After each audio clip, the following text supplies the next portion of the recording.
ДТП с участием пешеходов, к сожалению, встречается часто. Только с начала года под колеса автомобилей попало 40 жителей республики. 4 погибли. Пешеходы нередко сами провоцируют опасные ситуации на дорогах. Прежде всего, невнимательностью и грубым нарушением правил безопасности. Какое наказание ждет нарушителей и как не стать виновником ДТП, в рубрике «Полиция сообщает» расскажет представитель МВД Виктория Марохина. Весной число аварий с участием пешеходов зачастую увеличивается. Грязь, яркое солнце и наледь на дороге мешают водителям вовремя заметить человека и остановить машину. Самое распространенное нарушение пешеходов – это пересечение проезжей части вне специального перехода. Людям просто лень дойти до ближайшей зебры или они очень спешат. Перебегают дорогу в неположенном месте, при этом рискуют не только своим здоровьем, но и жизнью. Это часто оборачивается трагедией. За переход улицы вне пешеходного перехода предусмотрен административный штраф в размере 500 рублей. Прохожий, спровоцировав такое ДТП, вероятнее всего будет признан виновником. Это значит, что несмотря на полученные травмы, его обяжут оплачивать ремонт поврежденного автомобиля и компенсировать ущерб пострадавшим пассажирам.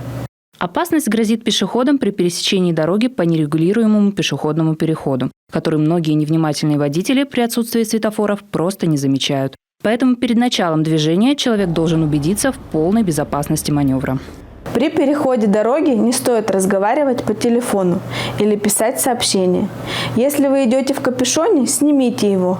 Он мешает как обзору, так и слышимости. В экстренной ситуации это помешает вам вовремя среагировать и, возможно, спасти себе жизнь. Через проезжую часть нужно переходить в спокойном темпе, без ускорений и остановок. С потеплением на улицах все больше велосипедистов. В основном они ездят по тротуарам. Но велолюбителям нужно помнить, что пересекая проезжую часть по зебре, они де юре становятся пешеходами. Им нужно спешиться и катить велосипед рядом с собой. За нарушение данного правила предусмотрен штраф – 800 рублей. При приближении машин экстренных служб с включенными синими и красными проблесковыми маячками и звуковой сиреной пешеходам лучше переждать на обочине и пропустить спецтранспорт. Тем, кто уже начал движение, быстро уйти с дороги. Только безоговорочное соблюдение всеми правил дорожного движения и уважительное отношение извечных оппонентов водителей и пешеходов могут снизить количество ДТП, а значит, сохранить жизни людей.